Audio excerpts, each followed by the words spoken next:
દોસ્તો વાત પૂરી સાંભળજો। હવે ઘટના એવી બની છે કે દેરાણી જેઠાણી અત્યારે ગાડીની ડિક્કી સાફ કરે છે, તમને દેખાતું હશે દોસ્તો।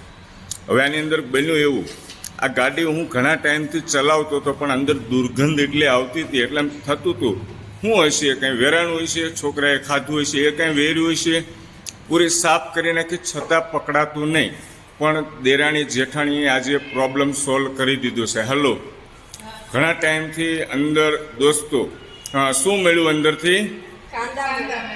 આ અંદરથી કાંદા મળ્યા દોસ્તો।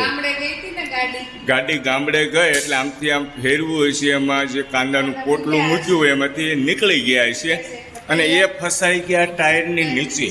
હવે ગમે એટલા ગોતીએ, ગાડી તો પેક હોય દોસ્તો, બરાબર છે, તો મળે જ નહીં।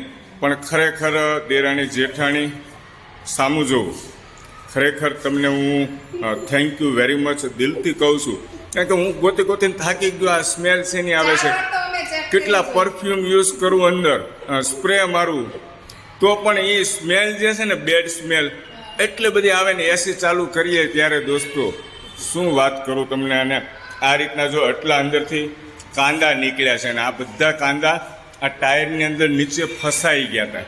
આ કોને આઈડિયા એવો? દેરાણી જેઠાણીને 4 વાર ચેક કરી, 2 વાર દેરાણી કરી ગયા, મેં કરી, પાછું મેં કીધું લાઈ તો જોઈ આ નીચે પાછળ ડીકીમાં કાંઈ હોય તો એમ। એટલે દોસ્તો આવી ઘટના બની શકે છે, આ મારી સાથે બની, જે છે એ નેચરલ તમને બતાવું છું। અને આ અમારી જેન્ટ્સ લોકોની જ ભૂલ છે, તમારી લેડીઝ લોકોની ભૂલ નથી, પણ અમે જેન્ટ્સ લોકોએ જે ભૂલ કરી એ તમે દેરાણી જેઠાણીએ સુધારી નાખી। એટલે હું હેતલ કુમાર સાવલિયા તમને આમ જુઓ દિલથી નમન કરું છું। Thank you very much, thank you.